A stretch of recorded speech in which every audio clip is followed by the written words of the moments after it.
Hello guys, welcome back to my channel. আমার চ্যানেলে তোমাদের সবাইকে স্বাগতম। তোমরা সবাই কেমন আছো? আশা করছি খুব ভালোই রয়েছো। আজকে আমরা কল্কি অবতার সম্পর্কে জানব।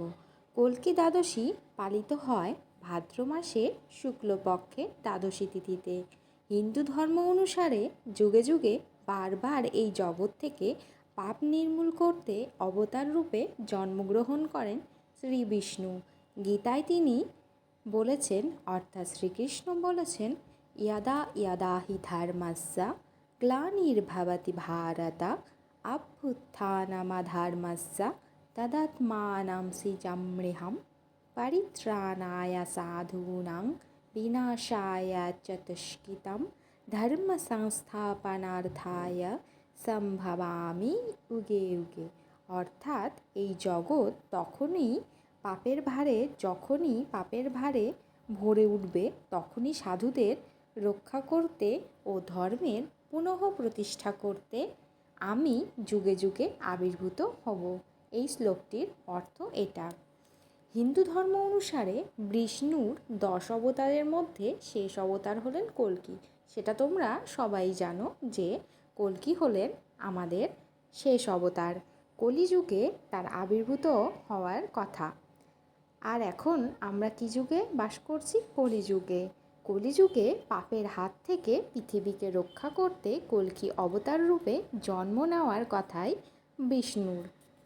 অর্থাৎ যিনি কল্কি রূপে জন্মগ্রহণ করবেন তিনি হচ্ছে ভগবান শ্রীবিষ্ণুর অবতার। কল্কি অবতার অত্যন্ত আক্রমণাত্মক, যিনি সদা ঘোড়ার পিঠে চড়ে আসবেন, হাতে থাকবে খোলা তরোয়াল।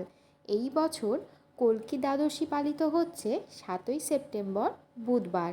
বিভিন্ন বিষ্ণু মন্দিরে কল্কি দ্বাদশীতে কিন্তু বিশেষ পুজো করা হয়। মনে করা হয় কল্কি দ্বাদশীতে যদি নারায়ণের পুজো করা হয় তাহলে জীবনের সব বাধা বিপত্তি কেটে যায়। তাহলে গাইস, তোমরা কে কে এবার কল্কি দ্বাদশী পালন করছো? সবাই অবশ্যই কমেন্ট বক্সে জানাবে। কল্কি দ্বাদশীতে নিজের প্রিয় খাদ্য উৎসর্গ করার রীতি কিন্তু প্রচলিত আছে। কল্কি ছবি বা মূর্তি না থাকলেও বিষ্ণুর ছবি বা মূর্তির সামনে বসে পুজো করা হয় এই কল্কি দেবতাকে। কিভাবে করবেন কল্কি দ্বাদশীর পুজো? তাহলে চলো তোমাদেরকে বলে দিই কল্কি দ্বাদশীর পুজো করতে হলে ঠিক কিভাবে আমরা এই পুজোটি করতে পারি। কল্কি দ্বাদশীতে ভোরবেলা ঘুম থেকে উঠে স্নান করতে হবে। এরপর পরিষ্কার ও হালকা রঙের পোশাক পরতে হবে। এরপর নারায়ণকে কুমকুমের তিলক পরিয়ে দিতে হবে। অক্ষত নিবেদন করতে হবে।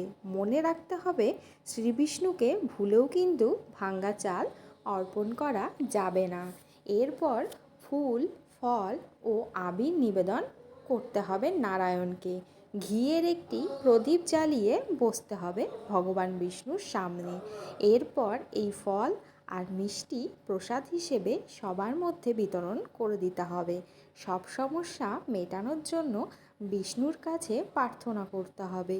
এদিন দরিদ্রদের খাদ্যদান করলে নারায়ণ, যারা কল্কি দ্বাদশীতে দরিদ্রদের খাদ্যদান করবে তাদের ওপর না ভগবান শ্রীবিষ্ণু অর্থাৎ নারায়ণ অর্থাৎ শ্রীকৃষ্ণ সবাই তাদের ওপরে সন্তুষ্ট হবে।